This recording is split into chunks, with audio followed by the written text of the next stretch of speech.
Hello everyone, कैसे हैं आप लोग। आशा करता हूँ सारे सुरक्षित स्वस्थ अपने घरों पर होंगे और अपनी तैयारी को काफ़ी अच्छे से कर रहे होंगे। तो जैसा कि हम रेडियो एक्टिविटी लेक्चर के अंदर बात कर रहे थे, काफ़ी कुछ चीज़ें हम पढ़ चुके हैं रेडियो एक्टिविटी के अंदर।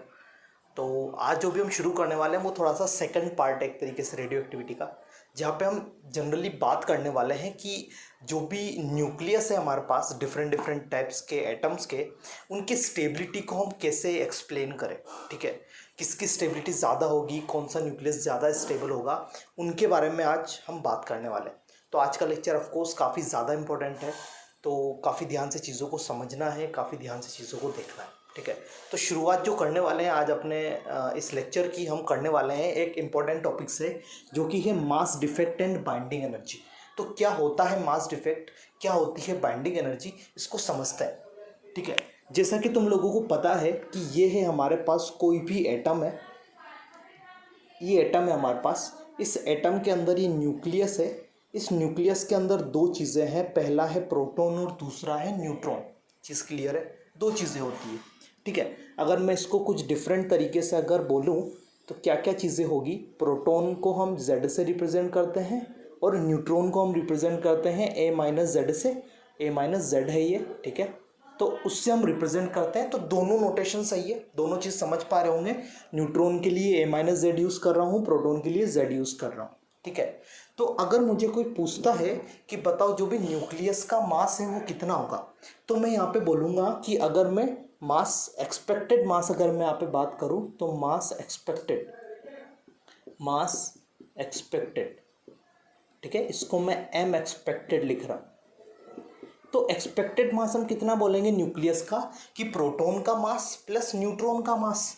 तो मैं बोल सकता हूँ कि जो प्रोटॉन का मास होगा, मास ऑफ प्रोटॉन, तो प्रोटॉन कितने हैं, Z प्रोटॉन है, तो Z इंटू MP है ना, मतलब एक प्रोटॉन का mass into Z, plus neutron कितने हैं, A-Z इंटू Mn। ये हम मास एक्सपेक्ट कर रहे हैं किसी भी न्यूक्लियस का। तो Z into MP plus A-Z into Mn। यहाँ पर Z क्या है, Z है यहाँ पर एटॉमिक नंबर, ठीक है। A क्या है यहाँ पे, मास नंबर, मैं सारी चीज़ें मेंशन करते चलूँगा यहाँ पे। MP क्या है, मास ऑफ प्रोटॉन, Mn क्या है यहाँ पर, मास ऑफ न्यूट्रॉन। तो MP, Mn, ZA ये कैसे लिख पाया मास एक्सपेक्टेड, ये चीज़ भी तुम लोगों को यहाँ पे क्लियर हो पा रही होगी कि हमारे पास Z प्रोटॉन होते हैं, एक प्रोटॉन का mass into Z, plus A-Z neutron होते हैं, तो इंटू एक न्यूट्रॉन का मास, तो उसको हमने मास एक्सपेक्टेड बोला। लेकिन जब हम कैलकुलेट करते हैं कोई भी मास, तो मास जो कैलकुलेटेड आता है, मास कैलकुलेटेड, उसको हम बोल रहे हैं mx, उसको हम क्या बोल रहे हैं, mx। ये हम एक्सपेक्ट कर रहे हैं, लेकिन जब कैलकुलेट किया हुआ तो हमारे पास क्या वैल्यू निकल के आई, mx। और देखा क्या गया कि जो m एक्सपेक्टेड होता है वो ज़्यादा होता है एज़ कम्पेयर टू mx। मतलब जो कैलकुलेटेड वाला मास है वो कम है और जो एक्सपेक्ट हम कर रहे थे वो मास क्या है, ज़्यादा, ये देखा गया। ठीक है, अब ऐसा क्यों हो पा रहा है उस चीज़ को हम समझेंगे कि ऐसा क्यों हो रहा है। ठीक है, लेकिन हम पहले समझ लेते हैं कि जो हमारे पास m एक्सपेक्टेड आता है और जो हमारे पास कैलकुलेटेड आता है, उनका जो भी डिफरेंस होता है। तो यहाँ पे मैं बात करने वाला हूँ कि m एक्सपेक्टेड माइनस mx, इसी चीज़ को क्या बोला जाता है, डेल्टा m या फिर मास डिफेक्ट। इसी चीज़ को क्या बोल रहे हैं हम, मास में डिफेक्ट आ रहा है। हम एक्सपेक्ट इतना कर रहे थे लेकिन कम आ रहा है, उससे कम आ रहा है, तो यहाँ पे हमारे पास मास डिफेक्ट का मतलब क्या हो गया, डेल्टा m मतलब m expected minus mx। m expected ज़्यादा आ रहा है। अब m एक्सपेक्टेड ज़्यादा क्यों आ रहा है उस चीज़ को हम समझेंगे कुछ और तरीक़ों से। पहले ये चीज़ क्लियर है, एक बार फिर से एक्सप्लेन करता हूँ क्योंकि थोड़ा सा नया हो सकता है तुम्हारे लिए चीज़ें। कोई भी एटम है, उसके न्यूक्लियस के अंदर प्रोटॉन और न्यूट्रॉन है, ये उसका न्यूक्लियस है, Z प्रोटॉन है और A-Z न्यूट्रॉन है। कितना मास एक्सपेक्ट करते हैं, Z into MP plus A-Z into Mn। ये चीज़ क्लियर होगी, यहाँ पे सारी चीज़ें मेंशन कर चुका हूँ। फिर जो कैलकुलेटेड मास आया वो mx आया, देखा क्या गया, M expected greater than M X आता है, तो जो इनका डिफरेंस होगा उसको मैंने क्या लिखा हुआ है, डेल्टा एम या फिर मास डिफेक्ट। तो ये मास डिफेक्ट आने का रीज़न क्या है उसको हम समझेंगे एक और अदर टर्म जो कि हमारे पास है बाइंडिंग एनर्जी। ठीक है, तो यहाँ पे मैं बाइंडिंग एनर्जी को हम समझने वाले। तो इसको पहले समझोगे कि ये बाइंडिंग एनर्जी होती क्या है। बाइंडिंग एनर्जी वो एनर्जी है जो हम न्यूक्लियस को प्रोवाइड करते हैं ताकि न्यूक्लियस स्प्लिट हो जाए उसके कंपोनेंट पार्ट्स के अंदर। उसके कंपोनेंट पार्ट्स का मतलब क्या है, प्रोटॉन और न्यूट्रॉन के अंदर। तो मैं यहाँ पे मेंशन कर देता हूँ कि energy required to split the nucleus into proton and neutrons. ठीक है, वो एनर्जी जो हम प्रोवाइड कर रहे हैं जिससे क्या हो जाए, हमारा न्यूक्लियस स्प्लिट हो जाए, उसके कंपोनेंट पार्ट्स कौन कौन से हैं, प्रोटॉन और न्यूट्रॉन में कन्वर्ट हो जाए। ठीक है, तो वो एनर्जी को हम बाइंडिंग एनर्जी बोल रहे हैं। ठीक है, एक चीज़ तो ये क्लियर है। सेकंड चीज़, हमें आइंस्टाइन का मास एनर्जी रिलेशनशिप पता है। आइंस्टाइन का मास एनर्जी रिलेशनशिप पता है। वो क्या बोलता है कि मास किस में कन्वर्ट हो सकता है, एनर्जी में कन्वर्ट हो सकता है, जो कि क्या है, E इक्वल टू mc²। ये चीज़ हम लोगों को पता है कि आइंस्टाइन का मास एनर्जी रिलेशनशिप है। तो ये क्या बोलता है कि जो ये यहाँ पे जो मास का डिफरेंस आ रहा है, ये जो जितना भी मास यहाँ पे कम आ रहा है, वो मास कहाँ जा रहा है, वो एनर्जी के फॉर्म में जा रहा है। वो एनर्जी किस काम में आ रही है, वो एनर्जी काम में आ रही है प्रोटॉन और न्यूट्रॉन को साथ में रखने के लिए। ठीक है, तो प्रोटॉन और न्यूट्रॉन को साथ में रखने के लिए एक एनर्जी काम में आ रही है, और वो एनर्जी कहाँ से आ रही है, इस मास की वजह से आ रही है। क्योंकि मास को हम किस में कन्वर्ट कर सकते हैं, एनर्जी में कन्वर्ट कर सकते हैं। ये किसके अकॉर्डिंग है, आइंस्टाइन का मास एनर्जी रिलेशनशिप हमें ये बोलता है। तो यहाँ से मैंने लिख दिया E is equal to mc²। यहाँ पे E क्या है, यहाँ पे E है अपना बाइंडिंग एनर्जी, और यहाँ पे M क्या है, जो है अपना डेल्टा एम। ठीक है, उतना ही तो मास यूज आ रहा है किस काम में, इनको एक साथ रखने में। तो delta M into c², delta M into यहाँ पे क्या हो जाएगा, अपना c² हो जाएगा। तो ये एक फॉर्मूला हो गया बाइंडिंग एनर्जी और मास डिफेक्ट के अंदर। अब समझोगे एक चीज़ को, जो हमारा न्यूक्लियस है उसके अंदर प्रोटॉन और न्यूट्रॉन। ठीक है, प्रोटॉन और न्यूट्रॉन साथ में है, तो वो एक दूसरे से क्या रखेंगे, अट्रैक्शन शो करेंगे। एक अट्रैक्शन शो करेंगे, तो अगर मुझे उनको स्प्लिट करना है तो एक एनर्जी प्रोवाइड करनी पड़ेगी। वो एनर्जी कितनी होगी, वो एनर्जी होगी बाइंडिंग एनर्जी। चीज़ समझ में आ रही है। बाइंडिंग एनर्जी कहाँ से आई, वो एनर्जी हमें मिलती है मास से, क्योंकि मास को हम एनर्जी में कन्वर्ट कर सकते हैं according to Einstein energy relationship. तो वो मास का जो भी डिफरेंस आएगा, उस डिफरेंस को ही हमने क्या नाम दिया हो यहाँ पे, मास डिफेक्ट। तो bond energy is equal to क्या हो जाएगा, delta M into c²। BE मतलब सिंपल क्या है, बॉन्ड एनर्जी है, डेल्टा एम है यहाँ पे मास डिफेक्ट, और c², c क्या है यहाँ पे, c है अपना, c क्या है यहाँ पे, वेलोसिटी ऑफ लाइट। क्योंकि तुम लोगों को सिंपल सी चीज़ें यहाँ पे पता है, तो आई थिंक ये चीज़ें तुम्हें यहाँ पे क्लियर हो रही होगी। ठीक है, अब क्वेश्चन ये आता है कि यहाँ पे हम स्टेबिलिटी की बात कहाँ कर रहे हैं न्यूक्लियस की। तो वो न्यूक्लियस ज़्यादा स्टेबल होगा ना, जिसको तोड़ने में या जिसको स्प्लिट करने में हमें ज़्यादा एनर्जी लगेगी, वो ज़्यादा स्टेबल होगा। तो क्या मैं यहाँ से बोल सकता हूँ कि जिसकी बॉन्ड एनर्जी ज़्यादा होगी, वो स्टेबिलिटी उसकी न्यूक्लियस की भी क्या होगी, ज़्यादा होगी। तो मैं यहाँ पे मेंशन कर देता हूँ कि अगर बाइंडिंग एनर्जी ज़्यादा, सॉरी बॉन्ड एनर्जी नहीं, इट्स बाइंडिंग एनर्जी ज़्यादा, तो स्टेबिलिटी ऑफ न्यूक्लियस भी क्या होगा अपना, स्टेबिलिटी ऑफ न्यूक्लियस भी क्या होगा अपना, ज़्यादा होगा। तो यहाँ से हम बाइंडिंग एनर्जी के कॉन्सेप्ट से हम इस न्यूक्लियस की स्टेबिलिटी के बारे में कमेंट कर पा रहे हैं। तो वो एक काफ़ी इंपॉर्टेंट चीज़ हमें यहाँ पे देखने को मिलती है। तो आई थिंक एक छोटी सी चीज़ है जो तुम्हें यहाँ पे क्लियर हुई होगी। थोड़ा सा कुछ और चीज़ें हैं जो थोड़ा सा मुझे यहाँ पे रब करने के बाद तुम्हें मैं एक्सप्लेन कर पाऊँगा। तो पहले इस चीज़ को थोड़ा सा क्लियर रखो कि ये क्या चीज़ें हैं जो तुम्हें इसमें अगर कोई डाउट तो नहीं है, फिर आगे चलते हैं। ठीक है, यहाँ पे अभी तक हमने मास डिफेक्ट के बारे में और बाइंडिंग एनर्जी के बारे में पढ़ा, और उन दोनों में रिलेशन कैसे निकाला उसके बारे में हमने यहाँ पे एक्सप्लेन किया।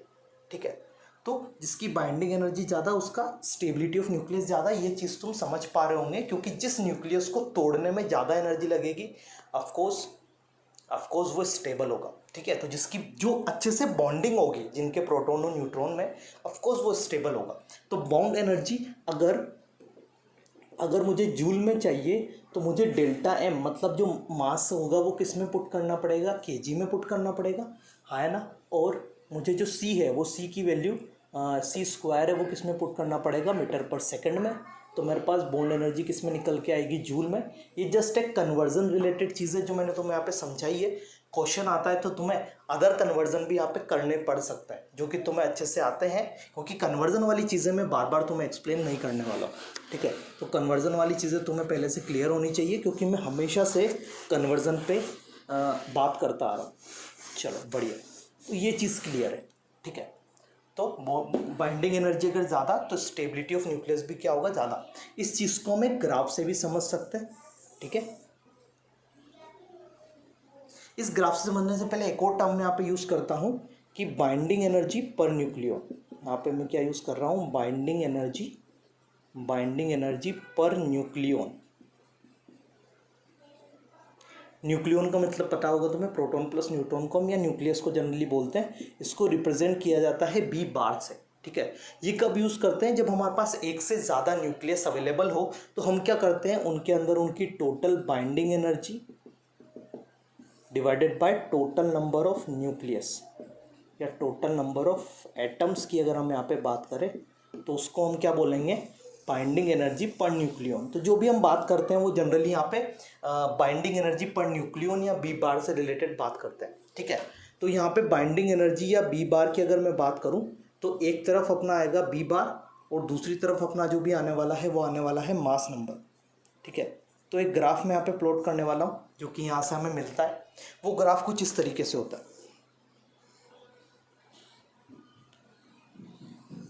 कुछ इस तरीके से वो ग्राफ हमारा निकल के आता है। ठीक है, तो ये है अपनी बाइंडिंग एनर्जी पर न्यूक्लियन, ये है अपना मास नंबर, यहाँ पे अपना होता है हीलियम, यहाँ पे अपना होता है कार्बन, यहाँ पे अपना होता है ऑक्सीजन।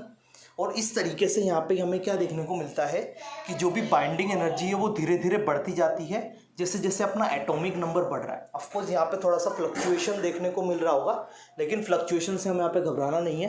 तो ये ग्राफ कुछ इस तरीके से बढ़ रहा है और यहाँ पे अपना क्या होगा, यहाँ पे अपना होगा आयरन, जिसको हम जनरली बोलते हैं Fe, जिसका जो भी मास नंबर होता है वो Fe का मास नंबर होता है अपने पास 56। ठीक है, और इसका एटॉमिक नंबर होता है 26। चीज़ क्लियर है। तो यहाँ पे Fe का जो भी एटॉमिक नंबर होता है वो कितना होता है, 26 होता है।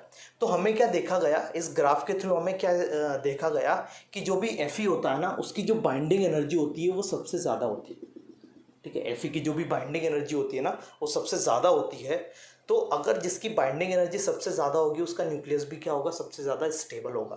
तो इस ग्राफ से हमें क्या देखने को मिल रहा है, इस ग्राफ से हमें देखने को मिल रहा है कि जैसे जैसे एटॉमिक नंबर बढ़ता है वैसे वैसे बाइंडिंग एनर्जी बढ़ती है। लेकिन कब तक, जब तक Fe आएगा। Fe के बाद यहाँ पे ग्राफ क्या हो रहा है, थोड़ा सा डिक्रीज होता जाता है। कब तक डिक्रीज होता है, और कुछ जब तक कि पीडी नहीं आ जाता, पैलेडियम नहीं आ जाता, तब तक कि डिक्रीज होता है। उसके बाद ही ग्राफ कंटिन्यूस हो जाता है। ठीक है, कुछ इस तरीके से यहाँ पे हमें कंटिन्यूस ग्राफ देखने को मिलेगा। लेकिन जनरली हमें बस इस ग्राफ से जो कंक्लूजन निकालना है वो क्या निकालना है कि इस ग्राफ से हम ये पता लगा पा रहे हैं कि सबसे ज़्यादा बाइंडिंग एनर्जी किसकी होती है, Fe की होती है। और अगर सबसे ज़्यादा बाइंडिंग एनर्जी अगर Fe की होती है तो इसका जो न्यूक्लियस होगा वो बाइंडिंग एनर्जी वाले कॉन्सेप्ट के अकॉर्डिंग सबसे ज़्यादा स्टेबल होगा। ठीक है, तो वो चीज़ तुम्हें यहाँ पे ध्यान रखनी है। इस ग्राफ के थ्रू वो चीज़ तुम्हें आराम से समझ में आनी चाहिए। और ये पॉइंट्स नहीं भी याद रखोगे तो चलेगा, लेकिन ये सबसे ज़्यादा इंपॉर्टेंट पॉइंट है Fe वाला, कि बाइंडिंग एनर्जी वाले कॉन्सेप्ट के अकॉर्डिंग हम अगर सबसे स्टेबल न्यूक्लियस की बात करें तो कौन होता है, वो आयरन होता है। क्यों? क्योंकि उसकी बाइंडिंग एनर्जी सबसे ज़्यादा होती है। ठीक है, उसके बाद पहले बढ़ता है, फिर डिक्रीज होता है, फिर कांस्टेंट हो जाता है। तो आई थिंक तुम्हें एक ग्राफ भी क्लियर हो पा रहा होगा। ठीक है, इससे रिलेटेड कुछ पॉइंट्स जो कि है वो मैं तुम्हें नोट्स के अंदर प्रोवाइड कर दूंगा, तो उनको एक बार रीड कर लेना, तो वो तुम्हें थोड़ा सा और आसानी हो जाएगी चीज़ करने में। तो आई थिंक तुम्हें यहाँ पे जो कॉन्सेप्ट मैंने समझाया है related to mass defect and binding energy वो तुम्हें समझ में आ गया होगा, और कैसे ये ग्राफ प्लॉट किया और हम कैसे स्टेबिलिटी की बात कर पा रहे हैं न्यूक्लियस की रिलेटेड टू बाइंडिंग एनर्जी, वो भी तुम्हें यहाँ पे अब क्लियर हो पा रहा होगा। तो यहाँ पर हमने फर्स्ट कॉन्सेप्ट पढ़ लिया है जो कि रिलेटेड था मास डिफेक्ट और बाइंडिंग एनर्जी से, जिसने हमें स्टेबिलिटी के बारे में बताया न्यूक्लियस की, कि जिसकी बाइंडिंग एनर्जी ज़्यादा होगी उसके न्यूक्लियस की स्टेबिलिटी भी ज़्यादा होगी। अब सेकंड चीज़ जो कि हमें स्टेबिलिटी के बारे में बताएगी, लेकिन उसका क्राइटेरिया थोड़ा डिफरेंट है, ठीक है, जो कि है हमारा N/P रेशियो, मतलब न्यूट्रॉन प्रोटॉन रेशियो, इस चीज़ को बोला जाता है, ठीक है। तो न्यूट्रॉन प्रोटॉन रेशियो भी एक तरीके का स्टेबिलिटी बताने का एक जरिया है, जिसके अंदर हम देख सकते हैं, यहाँ पे मैंने एक कर्व बनाया हुआ है, ठीक है। वो कर्व है नंबर ऑफ न्यूट्रॉन और वर्सेस नंबर ऑफ प्रोटॉन के बीच में। यहाँ पे कर्व बनाया हुआ है, ये जो बीच में जो स्ट्रेट लाइन जा रही है, ये लाइन क्या है, जहाँ पे n इक्वल टू क्या होगा, p होगा, स्ट्रेट लाइन है, ठीक है। तो यहाँ पर जब हमने इसका कर्व बनाया, और हमने कर्व कुछ इस तरीके से बनाया कि हमने उन एलिमेंट्स को देखा जो कि स्टेबल थे। तो जब हमने उन स्टेबल एलिमेंट्स को पर्टिकुलर रीजन के अंदर रखा, तो हमें वो रीजन कौन सा मिला, ये वाला रीजन मिला, ठीक है। इस रीजन को बोलते हैं स्टेबिलिटी बेल्ट या बेल्ट ऑफ स्टेबिलिटी। इसको बोला जाता है belt of stability, belt of stability बोला जाता है, ठीक है। तो जो भी एलिमेंट इस पर्टिकुलर बेल्ट के अंदर आएगा, ये बेल्ट एक तरीके से यहाँ से शुरू हो रहा है, ठीक है, यहाँ से लेके इस तरीके से ये बेल्ट जा रहा है, ठीक है, ऊपर की तरफ। तो z इक्वल टू 20 तक हमें क्या देखने को मिलता है कि जिसका भी n इक्वल टू p है वो सारे स्टेबल है, ठीक है। हमें क्या देखने को मिला इस कर्व से, अगर मैं तुम्हें इसको कर्व को पढ़ना सिखाऊं, तो इस शुरुआत से लेके z इक्वल टू 20, मतलब कैल्शियम एक तरीके से बोल सकते हो, कैल्शियम तक हमें क्या देखने को मिला कि जिसका भी n इक्वल टू p है वो सारे स्टेबल है, मतलब जिसके अंदर neutron is equal to proton है वो सारे स्टेबल है। उसके बाद ये कर्व ऊपर की तरफ चला गया, ऊपर की तरफ जाने का मतलब क्या है कि जिसके अंदर नंबर ऑफ न्यूट्रॉन ज़्यादा है और प्रोटॉन्स कम है, उनकी स्टेबिलिटी ज़्यादा है, ठीक है। लेकिन यहाँ पे कुछ ऐसा पार्ट भी है जो इसके इस तरफ है, जो कि अनस्टेबल रीजन है। इसके बाकी बचा पार्ट भी क्या है, अनस्टेबल रीजन है। ओनली स्टेबल रीजन की बात करूँ तो कौन सा होगा, जो इस बेल्ट ऑफ स्टेबिलिटी के अंदर आएगा, ठीक है। तो ये बेल्ट ऑफ स्टेबिलिटी के अंदर जो भी रेडियो एक्टिव एलिमेंट या जो भी एलिमेंट आएंगे वो सारे स्टेबल होंगे। तो वो N/P रेशियो से समझा रहा है। तो ये ग्राफ तुम्हें यहाँ पे समझ में आना चाहिए, ठीक है। अब मैंने तुम लोगों को बता दिया कि z इक्वल्स टू 20 तक क्या होगा, z इक्वल्स टू 20 तक n इक्वल टू p वाला चलता है। उसके बाद न्यूट्रॉन ज़्यादा होना चाहिए, प्रोटॉन कम होना चाहिए, ठीक है। अब इसके अंदर दो केस बनते हैं कि अगर सपोज कोई भी, अगर हमारे पास अनस्टेबल न्यूक्लियस है, तो अगर उसको स्टेबल बनाना है तो हम क्या करें, ठीक है। तो कुछ एलिमेंट जो इस कर्व के इस तरफ होंगे, उनको इस कर्व के अंदर लेके आना है, तो उनको कुछ पर्टिकुलर पार्टिकल्स इमिट करने पड़ेंगे, और जो कर्व के इस साइड है उनको क्या करना पड़ेगा, कुछ डिफरेंट टाइप के पार्टिकल्स इमिट करने पड़ेंगे, ठीक है। तो यहाँ पे मैं दो केस बना रहा हूँ, एक केस बनेगा इस पर्टिकुलर रीजन का, दूसरा केस बनेगा इधर वाले रीजन का, ठीक है। केस 1 की बात कर रहा हूँ, ध्यान से सुनना, इस चीज़ को, काफ़ी ज़्यादा इंपॉर्टेंट है। केस 1 है न्यूट्रॉन प्रोटॉन, हम यहाँ पे बात कर रहे हैं neutron proton ratio higher than required for stability. यहाँ पे क्या बोल रहा है कि न्यूट्रॉन प्रोटॉन जो रेशियो है वो ज़्यादा है, किससे, रिक्वायर्ड से ज़्यादा है, मतलब यहाँ पे आ गई चीज़, ठीक है, मतलब इस अनस्टेबल रीजन की बात कर रहे हैं। तो न्यूट्रॉन प्रोटॉन रेशियो अगर ज़्यादा है रिक्वायर्ड स्टेबिलिटी से, तो वो क्या करेगा, वो बीटा रेस को इमिट करेगा। वो क्या करेगा, यहाँ पे बीटा रेस को इमिट करेगा, और बीटा रेस को इमिट करके वो क्या करेगा, यहाँ पर वो यहाँ पर अपना स्टेबिलिटी गेन करने की कोशिश करेगा।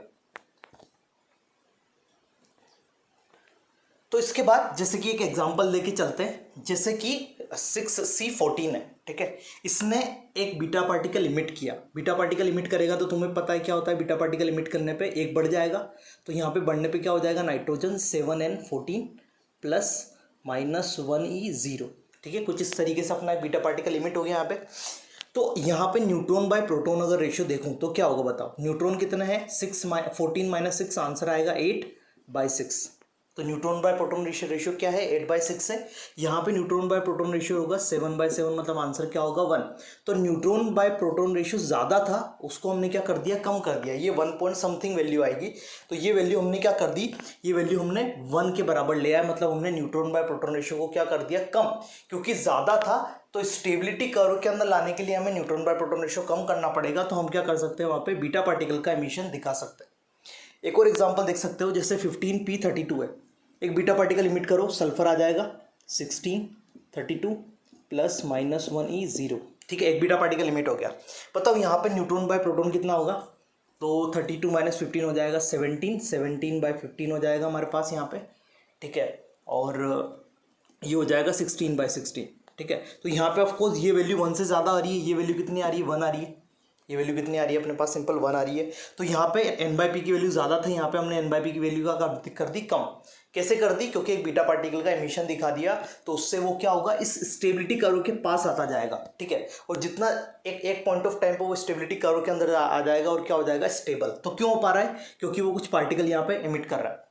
थर्ड चीज़ देखोगे इसके अंदर 36 क्रिप्टॉन 87, एक बीटा पार्टिकल इमिट करोगे तो रुबिडियम आ जाएगा यहाँ पे, ठीक है। 36 की जगह आ जाएगा 37, 87 की जगह 87 प्लस -1 ही 0 है ना। n/p की वैल्यू निकालते हैं यहाँ पे। न्यूट्रॉन कितने, 87 माइनस 36, 87 माइनस 36, तो ये हो गया अपना 51/36 हो जाएगा आई थिंक, एक बार चेक करोगे तो। और ये हो जाएगा 50/37, ये कितना हो जाएगा 50/37। इन दोनों वैल्यू को कंपेयर करोगे तो ये वैल्यू छोटी आएगी, ठीक है, क्योंकि यहाँ पे डिनोमिनेटर जो है वो छोटा है, यहाँ पे क्या है, बड़ा है, तो वो वैल्यू छोटी हो गई। मतलब इसके n/p की वैल्यू क्या हो गई, n/p की वैल्यू डिक्रीज हो गई। और n/p की वैल्यू डिक्रीज क्यों करनी है, क्योंकि हमें स्टेबिलिटी चाहिए। तो जब कभी भी n/p रेशियो ज़्यादा होगा, ठीक है, तो बीटा पार्टिकल इमिट करेगा। तो क्या करेगा, बीटा पार्टिकल इमिट करने का। ये पूरा केस 1 के अंदर समझाने का सिंपल सा इतना मीनिंग है कि जब कभी भी n/p का रेशियो ज़्यादा होगा, higher than required for stability, तो वहाँ पे बीटा पार्टिकल इमिशन दिखाई देगा। मतलब इस रीजन के जो भी पार्टिकल है वो क्या करेंगे, वो बीटा पार्टिकल इमिशन को शो करेंगे। चीज़ समझ में आ रही है। ये तुम्हारा केस 1 मैंने यहाँ पे डिस्कस किया है। अब मैं तुम्हें केस 2 से रिलेटेड चीज़ों को यहाँ पे समझाता हूँ। तो केस 1 के अंदर हम बात कर चुके हैं कि अगर n/p का रेशियो अगर ज़्यादा है तो उसको कम करने के लिए हमें बीटा पार्टिकल को इमिट करना पड़ेगा, ठीक है। उसके साथ एक और चीज़ यहाँ पे मेंशन करना था कि जब कभी भी न्यूट्रॉन कन्वर्ट होगा प्रोटॉन में, इसका मतलब वहाँ पे क्या हो रहा होगा, वहाँ पर एक बीटा पार्टिकल इमिट हो रहा होगा। तो न्यूट्रॉन का अगर प्रोटॉन में कन्वर्जन होता है, इसका मतलब है कि एक बीटा पार्टिकल का क्या हो रहा है, एमिशन हो रहा है। जैसे कि 0n1 न्यूट्रॉन कन्वर्ट हो रहा है 1p1 में, प्लस -1 is 0, मतलब क्या हो रहा है, बीटा पार्टिकल का इमिशन हो रहा है। तो ये चीज़ भी तुम्हें याद होनी चाहिए। सेकंड चीज़ है, यहाँ पे केस 2 की बात करूंगा मैं। केस 1 मैंने डिस्कस कर चुका हूँ कि n/p रेशियो जो है वो अगर हाइयर है तो बीटा पार्टिकल इमिशन होगा। केस 2 के अंदर 3 चीज़ें यहाँ पे डिपेंड कर रही है, ठीक है। अब हमें क्या है कि अगर n/p का रेशियो अगर कम है तो हमें उसको बढ़ाना है। कम होने का मतलब है कि वो इस साइड है, बेल्ट के इस साइड है, तो हमें बेल्ट के पास लेके जाना है। मतलब हमें n/p का रेशियो को बढ़ाना है क्योंकि वो कम है। तो कम करने के लिए हमें पहला तरीका तो है कि हम एक अल्फा पार्टिकल का क्या कर दें, वहाँ पे इमिशन दिखा दें या एक अल्फा पार्टिकल इमिट हो जाए। तो 92U238 है, इससे एक अल्फा पार्टिकल का इमिशन दिखाते हैं। तो ये हो गया 2He4, यहाँ पे हो जाएगा 90 में से 2 गया तो 90, 234, 230 इसमें से ये गया तो आ गया 234। चीज़ क्लियर है। तो अब न्यूट्रॉन बाय प्रोटॉन देखते हैं, ठीक है। यहाँ पे न्यूट्रॉन कितने हैं, तो 238 माइनस 92, तो हम यहाँ पे बात करेंगे तो हमारे पास आंसर निकल के आएगा 192। तो ये अपने पास आएगा 146/92। चेक करो एक बार, आई थिंक सही होगा। और वो कितना निकल के आएगा, वो निकल के आएगा अपने पास 144/90। वो कितना निकल के आएगा 144/90। तो ये जो चीज़ आएगी ये क्या हो जाएगी, पहले से क्या हो जाएगी अपनी, कम हो जाएगी। और अगर पहले से अगर ये वैल्यू कम हो जाएगी तो बढ़ जाएगी। पहले से वैल्यू क्या हो जाएगी, बढ़ जाएगी, क्योंकि डिनोमिनेटर क्या हो गया अपना, कम हो गया। तो ये वैल्यू बढ़ गई तो हमारा n/p रेशियो जो था क्या, वो क्या था,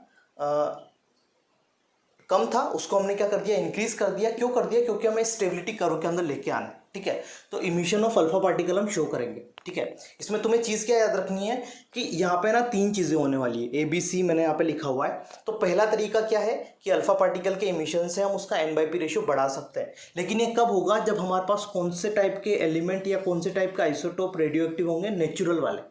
नेचुरल रेडियो एक्टिव आइसोटोप जो भी होंगे वो इस तरीके से अपना n/p रेशियो बढ़ाने की कोशिश करेंगे। सेकंड चीज़ है by emission of positron. Positron मतलब पॉजिटिव इलेक्ट्रॉन, जिसकी बात हम एटॉमिक स्ट्रक्चर के अंदर कर चुके हैं, ठीक है। 7n13 है, ये पॉजिट्रॉन होता है, +1 is 0, -1 is 0 को बीटा पार्टिकल बोलते हैं और +1 is 0 को पॉजिट्रॉन बोलते हैं। तो ये होगा 7n13, 6 13 में कन्वर्ट हो गया, +E0 हो गया। n/p की वैल्यू क्या है, न्यूट्रॉन कितने हैं, 13 - 7, आंसर आएगा 6, 6/7। न्यूट्रॉन कितने हैं 6/7, यहाँ पे निकालोगे तो आंसर आएगा 7/6। तो क्या n/p की वैल्यू बढ़ गई? तो तुम देख चेक करोगे तो यहाँ पे n/p की वैल्यू क्या हो जाएगी तुम्हारी, इंक्रीज हो जाएगी। तो ये चीज़ है पॉजिट्रॉन, ठीक है। तो दूसरा तरीका क्या है कि हम पॉजिट्रॉन का एमिशन करके भी अपना n/p के रेशियो क्या कर सकते हैं, इंक्रीज कर सकते हैं। थर्ड तरीका bye electron capture. Electron capture मतलब इलेक्ट्रॉन लेना। तो 79 AU 194, आई थिंक पहले ये चीज़ है, बढ़िया। तो 79 AU 194 इलेक्ट्रॉन कैप्चर मतलब इलेक्ट्रॉन गेन करना, ठीक है। इलेक्ट्रॉन गेन करने पर 79 AU कन्वर्ट हो जाएगा PT में, 79 - 1 हो जाएगा 78, और 194 के आंसर क्या आ जाएगा 194। तो यहाँ पे न्यूट्रॉन निकालने की कोशिश करते हैं। 194 - 79 अगर हम करें 14 - 9 आंसर आएगा 5, 18 - 7 95 आई थिंक, सॉरी 18 - 7, तो ये आएगा अपने पास 115, सॉरी 115। न्यूट्रॉन आएगा 115 डिवाइडेड बाय 79, ठीक है। यहाँ पे तो इतना आएगा, वहाँ पे चेक करो कितना आएगा, 194 - 78 ये हो जाएगा 2, और अपने पास 18 - 7 ये हो जाएगा 112। तो यहाँ पे हो जाएगा अपने पास 112 डिवाइडेड बाय 78। तो ऑफकोर्स डिनोमिनेटर कम हो गया, तो ये अपना n/p का रेशियो क्या हो जाएगा, बढ़ जाएगा। n/p का रेशियो क्यों बढ़ाना है, क्योंकि हमें स्टेबिलिटी कर्व के अंदर आना है। तो 3 कंडीशन है, पहला है या तो अल्फा पार्टिकल इमिट कर दो, दूसरा या तो पॉजिट्रॉन इमिशन कर दो, या तीसरा है इलेक्ट्रॉन कैप्चर। 3 तरीके हैं। अल्फा पार्टिकल कब यूज होगा, जब नेचुरल रेडियो एक्टिव आइसोटोप की बात करेगा, तभी किसकी बात करेगा वो, इमिशन ऑफ अल्फा पार्टिकल।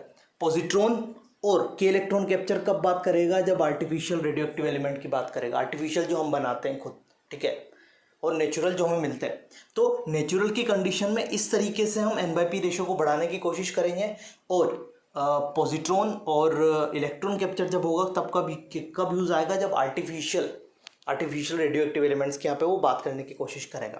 तो आई थिंक ये 2 केस है जो तुम्हें समझ में आने चाहिए। पहला केस कि अगर n/p रेशियो अगर ज़्यादा है तो कम करने के लिए बीटा पार्टिकल का एमिशन करना है, ठीक है। सेकंड चीज़, अगर n/p का रेशियो कम है तो बढ़ाने के लिए 3 तरीके हैं। पहला तरीका अल्फा पार्टिकल का एमिशन कब करेंगे, जब नेचुरल रेडियो एक्टिव आइसोटोप्स की बात करेगा। दूसरा तरीका है इलेक्ट्रॉन कैप्चर, थर्ड तरीका है पॉजिट्रॉन। ये 2 पीछे वाले दोनों तरीके यूज आएंगे आर्टिफिशियल रेडियो एक्टिव एलिमेंट्स के लिए। आई थिंक ये चीज़ समझ में आ गई होगी। इस कर्व को तुम्हें याद रखना है। इस कर्व के इस साइड भी अनस्टेबल है। यहाँ बीटा पार्टिकल का एमिशन या अल्फा पार्टिकल का एमिशन बोल सकते हो, या फिर पॉजिट्रॉन का इमिशन बोल सकते हो, या के इलेक्ट्रॉन कैप्चर बोल सकते हो, ठीक है। इस ग्राफ को याद रखना है और स्टेबिलिटी कर्व को तुम्हें पता होना चाहिए, ठीक है। तो ये कुछ चीज़ें हैं जो हमें क्या बताती है, स्टेबिलिटी के बारे में बताती है न्यूक्लियस की। तो जो भी पार्टिकल इस पर्टिकुलर बेल्ट ऑफ स्टेबिलिटी के अंदर आएगा वो सारे क्या हो जाएंगे, स्टेबल हो जाएंगे, उनका न्यूक्लियस क्या होगा, स्टेबल होगा। तो ये कुछ चीज़ें थी जो तुम्हें पता होनी चाहिए। इसके साथ ही कुछ थोड़ी चीज़ें, कुछ एक्स्ट्रा चीज़ें भी होती है जो हमें इलेक्ट्रॉन या जो भी न्यूक्लियस होता है उसकी स्टेबिलिटी के बारे में एक्सप्लेन करती है। तो उसकी कुछ फ़ोटोज़ मैं तुम्हें प्रोवाइड कर दूंगा, तो वो तुम्हें आसानी से वहाँ से तुम एक बार रीड कर लोगे तो तुम्हें चीज़ें समझ में आ जाएगी, ठीक है। इसके बाद रेडियो एक्टिविटी के अंदर अपना एक छोटा सा टॉपिक बचता है जो कि है न्यूक्लियर रिएक्शंस, जिसके अंदर हमें न्यूक्लियर फ्यूज़न, न्यूक्लियर फिजन, इन चीज़ों के बारे में जनरली पढ़ना है, ठीक है। तो अगला लेक्चर जो रहेगा वो लास्ट लेक्चर रहेगा अपना रिलेटेड टू रेडियो एक्टिविटी। उसके बाद अपना रेडियो एक्टिविटी चैप्टर भी क्या हो जाएगा, ख़त्म हो जाएगा। उसके बाद देखते हैं कौन सा नया चैप्टर शुरू करना है। तो लेकिन पहले इस चैप्टर को अच्छे से करो, केमिकल काइनेटिक्स को अच्छे से करो, दोनों चैप्टर्स को अच्छे से करके फिर हम अगले चैप्टर की तरफ बढ़ने वाले। तो लेक्चर के नोट्स तुम्हें डिस्क्रिप्शन बॉक्स में मिल जाएंगे, तो वहाँ जाके आराम से लिख सकते हो। बाकी मिलते हैं नेक्स्ट लेक्चर में नई चीज़ों के साथ। तब तक के लिए मेरी तरफ से